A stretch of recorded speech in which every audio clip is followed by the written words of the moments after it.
இன்னைக்கு நடந்த புத்தக வெளியீட்டு விழாவில் பங்கேற்க முடியாததுக்கு நீங்க ஒரு ஒரு மிக நீண்ட ஒரு கடிதம் கொடுத்துருந்தீங்க. இருந்தாலும் கூட விஜய் என்ன சொல்லியிருக்காருன்னா, அண்ணன் திருமாவுக்கு ஒரு ப்ரெஷர் வச்சு வர முடியல, ஆனா அவருடைய மனம் முழுக்க இங்கதான் இருக்கும்னு நாங்க நம்புறோங்கிறாரு.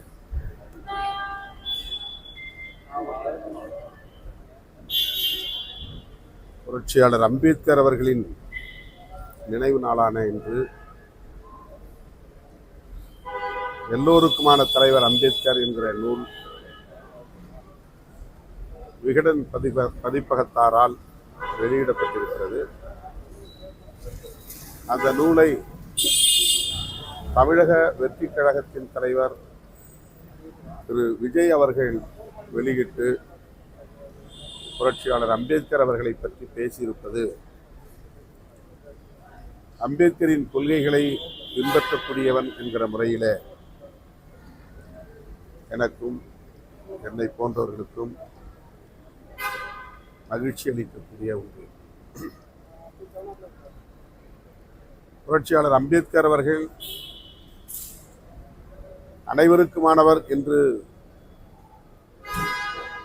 சொல்ல வேண்டிய ஒரு சூழல்தான் இன்றும் இந்த மண்ணில் நிலவுகிறது. அதனை இன்றைக்கு விஜய் அவர்கள் சுட்டிக்காட்டி பேசியிருப்பது பெருமை அளிக்கிறது. ஆனால் இந்த விழாவிலே நான் பங்கேற்க இயலாமல் போனதற்கு அவர் சொல்லுவதைப் போல எந்த அழுத்தமும் காரணமில்லை. நான் சுதந்திரமாக எடுத்த முடிவு. தொடக்கத்திலேயே விகடன் பதிப்பகத்தாரிடம் நான் இது குறித்து விளக்கி சொல்லி இருக்கிறேன்.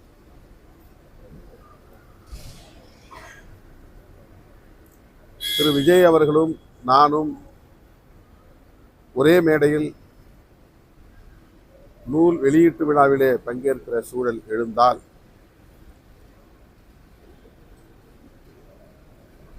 இதை வைத்து அரசியல் செய்யக்கூடிய சிலர் அல்லது அதற்கான செயல் திட்டத்தை வகுத்து காத்து கொண்டிருக்கிற சிலர் திரிபுவாதம் செய்வதற்கும் திசை திருப்புவதற்கும் வாய்ப்பு இருக்கிறது. ஆகவே அதற்கு இடம் தரக்கூடாது என்கிற அடிப்படையில் ஒரு தொலைநோக்கு பார்வையோடு தான் இந்த முடிவை நான் எடுத்திருக்கிறேன் என்பதை அவர்களுக்கு விளக்கி சொல்லியிருக்கிறேன். விஜய் அவர்கள் குறிப்பிடுவதைப் போல திராவிட முன்னேற்ற கழகமோ அல்லது திமுக தலைமையிலான கூட்டணி கட்சிகளோ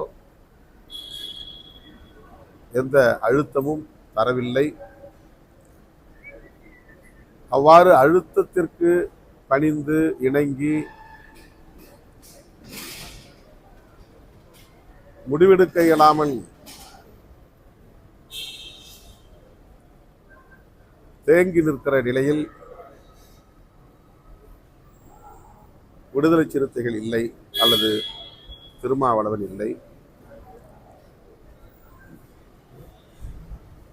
அந்த அளவுக்கு நானோ விடுதலை சிறுத்தைகள் கட்சியோ பலவீனமாகவும் இல்லை. சார், அதே போல பாத்தீங்கன்னா சீமான் என்னன்னா கலைஞர் நாளை வெளியீட்டு விழாவுக்கு முரண்பாடாக இருக்கக்கூடிய ராஜ்நாத் சிங் அவர்கள் அழைக்கும் போது இந்த முரண்பாடு இருக்குது. ஆனால் விஜயோட ஒரே மேடையில் இருக்கும்போது அரசியலுக்கு முரண்பாடுகள் வர மாதிரி இருக்கு. ஸோ அதனால திமுகவின் அழுத்தத்தால் தான் திருமாவளவன் அவர்கள் இந்த நிகழ்ச்சியில் கலந்துக்க மறுத்துக்காங்க. அழுத்தமா இன்னைக்கு தமிழிசை சவுந்தரராஜன் அதை பற்றி சொல்லியிருக்காங்க. அதாவது ராஜ்நாத் சிங் அவர்களும் தமிழக முதல்வர் அவர்களும் ஒரே மேடையில் நின்றபோது, கலைஞர் நாணயத்தை வெளியிட்ட போது, அதற்கு முன்னதாக எந்த ஊடகமும் சந்தேகத்தை எழுப்பவில்லை, அரசியல் சாயம் பூசவில்லை. திமுக பாஜகவோடு கூட்டணி வைக்கப் போகிறது அல்லது பாஜக திமுகவோடு சேரப்போகிறது என்று யாரும் தலைப்பு செய்தி போடவில்லை. அதிகாரபூர்வமாக அறிவிக்கப்படாத நிலையிலேயே ஆனந்த விகடன் அச்சிடுவதற்கு முன்னாலேயே ஒரு நாளேடு இதை தலைப்பு செய்தியாக்கியது. அங்கிருந்துதான் இந்த சர்ச்சைக்கான புள்ளி தொடங்குகிறது. ஒரே மேடையில் திருமாவளவனும் விஜய் அவர்களும் நிற்கக்கூடாது என்று கருதியவர்கள், அல்லது இப்படி திருமாவளவன் விஜயோடு போகிறாரா என்ற சந்தேகத்தை திமுக கூட்டணியிலே ஏற்படுத்த விரும்பியவர்கள் இந்த சர்ச்சைக்கு பிள்ளையார் சுழி போட்டார்கள். அதிலிருந்து தொடர்ச்சியாக தேவையே இல்லாத ஒரு சூழலிலும் கூட திருமாவளவன் போவாரா போக மாட்டாரா, விஜய் திருமா இருவரும் ஒரே மேடையில் நிற்பார்களா மாட்டார்களா என்று ஒரு மாத காலத்திற்கு தொடர்ந்து விவாதம் நடத்தியவர்கள் யார்? திமுக காரர்களா, திமுக கூட்டணியில் இருந்தவர்களா, அல்லது விடுதலை சிறுத்தைகள் கட்சியை சார்ந்தவர்களா? இல்லை. இந்த பின்னணியை ஆராய வேண்டிய தேவை இருக்கிறது. ஒரு நூல் வெளியீட்டு விழாவை அரசியல் நிகழ்ச்சியாக மாற்றுவதற்கு ஏற்கனவே அவர்கள் முடிவெடுத்து விட்டார்கள், மடைமாற்றம் செய்து விட்டார்கள். மீண்டும் அவர்களுக்கு ஒரு வாய்ப்பு கொடுக்கக்கூடாது, வெறுவாய்க்கு அவல் கொடுத்த கதையாக மாறிவிடும் என்கிற நிலையில் சுதந்திரமாக நான் எடுத்த முடிவு. இதில் எந்த அழுத்தமும் இல்லை. 200 இடங்களில் இருமாப்புடன் வெல்வோம் அப்படின்னு சொல்லிட்டு இருக்காங்க. ஆனா அதுக்கு மக்கள் மைனஸ் மாடம் புகட்டுவார்கள் விஜய் பேசுறாரு. அதே மேடையில மன்னராட்சி முறைக்கு முடிவு கட்டுவோம், ஒரு தலித் கருத்தியல் சிந்தனை கொண்ட ஒருவர் முதலமைச்சராக வர வேண்டும்னு ஆதவ் அர்ஜுன் பேசுறாரு. ரெண்டு பேருடைய ஆதவ் அர்ஜுன் அவர்கள் பேசிய கருத்தில் எனக்கு உடன்பாடு இல்லை. அவர் என்ன நோக்கத்தில் அதை சொன்னார் என்று எனக்கு விளங்கவில்லை. அந்த கருத்தை நான் மறுக்கிறேன். விடுதலை சிறுத்தைகள் கட்சி மறுக்கிறது. ஒரு முதலமைச்சராக தலித்து வர வேண்டும்ங்கிறதும் உங்களுடைய கோரிக்கை. அதே மாதிரி ஒரு ஆட்சியில் பங்கு, அதிகாரத்தில் பங்குங்கிறது ஒரு நீண்ட காலமாக 25 ஆண்டு கால கோரிக்கை. அதை தான் ஆதவ் முன்வைக்கிறாரு.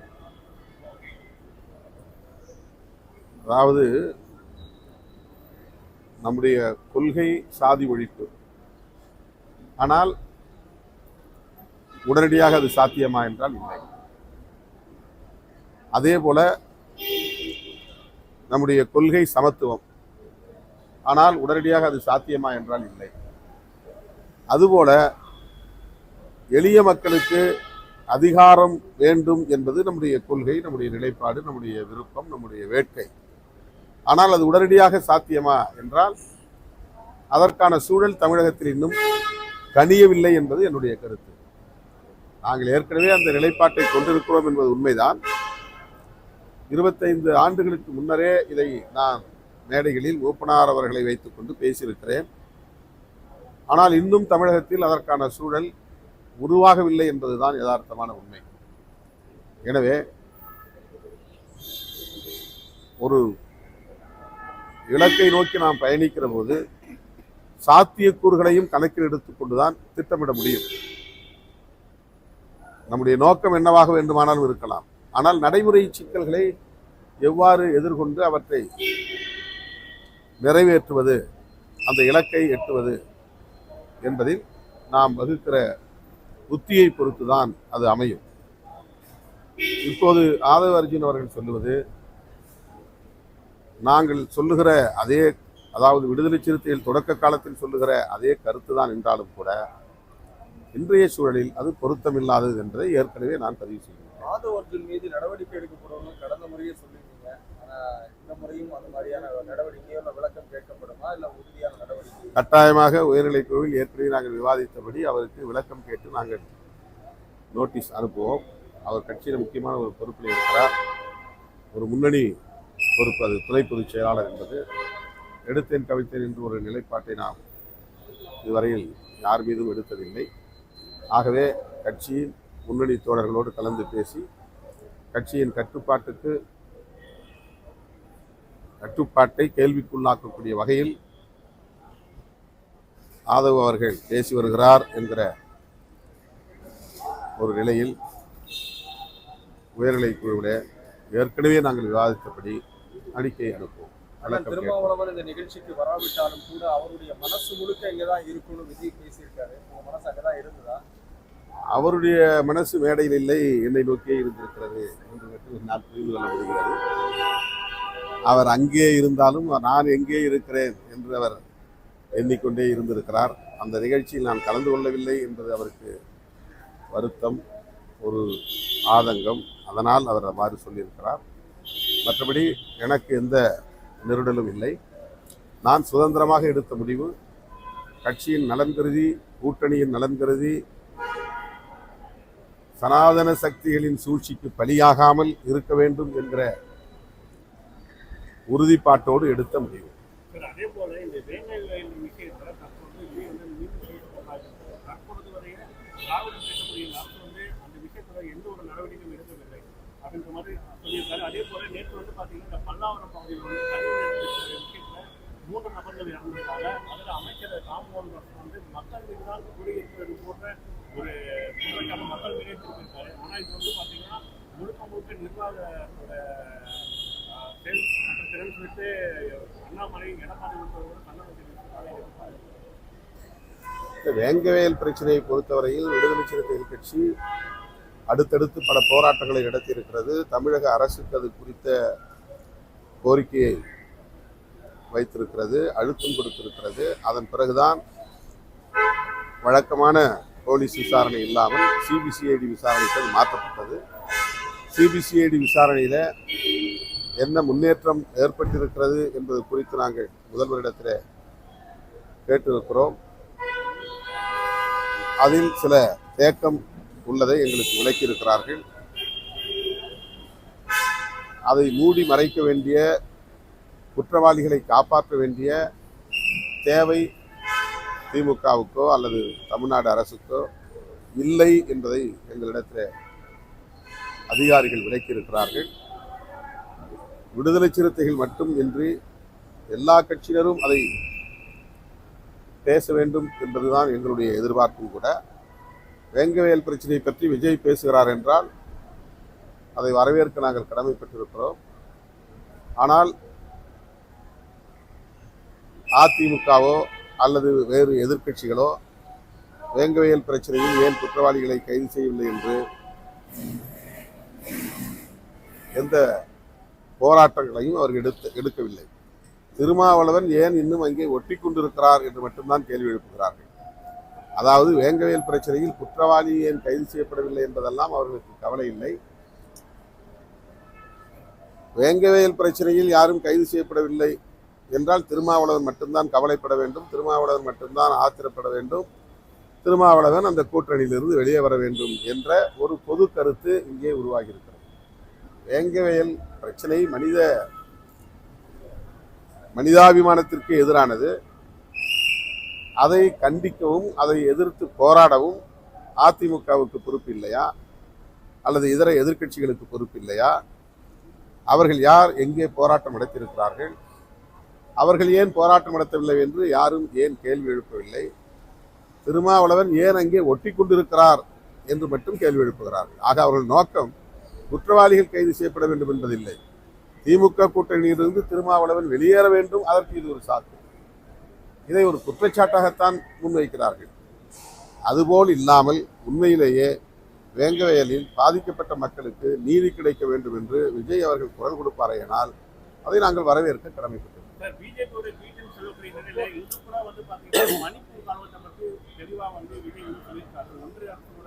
செயல்பாடுகள் எப்படி இருக்கிறது எடுத்துக்காட்டுதான் மணிப்பூரோட கலவரம் கேட்டுக்காரு. ஆனால் தற்பொழுது தமிழகத்தில் அவருடைய பிஜேபியோட நீதி மேலே செயல்படுற மாதிரி ஒரு சில அரசியல் கட்சிகள் கூறிட்டு வராங்க. மணிப்பூர் விஷயத்திற்கு நாங்கள் எல்லாம் போராட்டம் எடுத்திருக்கிறோம். விமர்சிப்பவர்கள் எத்தனை பேர் மணிப்பூர் பிரச்சனைக்காக போராடி இருக்கிறார்கள்? இந்திய ஒன்றிய அரசு மணிப்பூர் பிரச்சனையில் எவ்வளவு மெத்தனமாக இருக்கிறது என்பது எல்லோருக்கும் தெரியும். ஆனால் தமிழ்நாட்டில் ஓரிரு கட்சிகளை தவிர, ஒரு சில கட்சிகளை தவிர வேறு யாரும் அதை எதிர்த்து பெரிதாக போராடவில்லை, அலட்டிக் கொள்ளவில்லை. திமுக அரசை குறை கூற வேண்டும், அதை மட்டும் கூறினால் சரியாக இருக்காது என்று அவ்வப்போது பிஜேபியை எதிர்ப்பதைப் போலவும் சில பேர் தொட்டு காட்டுகிறார்கள். உள்ளபடியே மணிப்பூர் விஷயத்தில் விஜய் அவர்களுக்கு அக்கறை இருக்குமேனால் இந்திய ஒன்றிய அரசை கண்டித்து தமிழக வெற்றி கழகத்தின் சார்பிலே ஆர்ப்பாட்டம் நடத்த வேண்டும், அழுத்தம் கொடுக்க வேண்டும், பிரதமரை சந்தித்து முறையிட வேண்டும். இது என்னுடைய வேண்டுகோள்.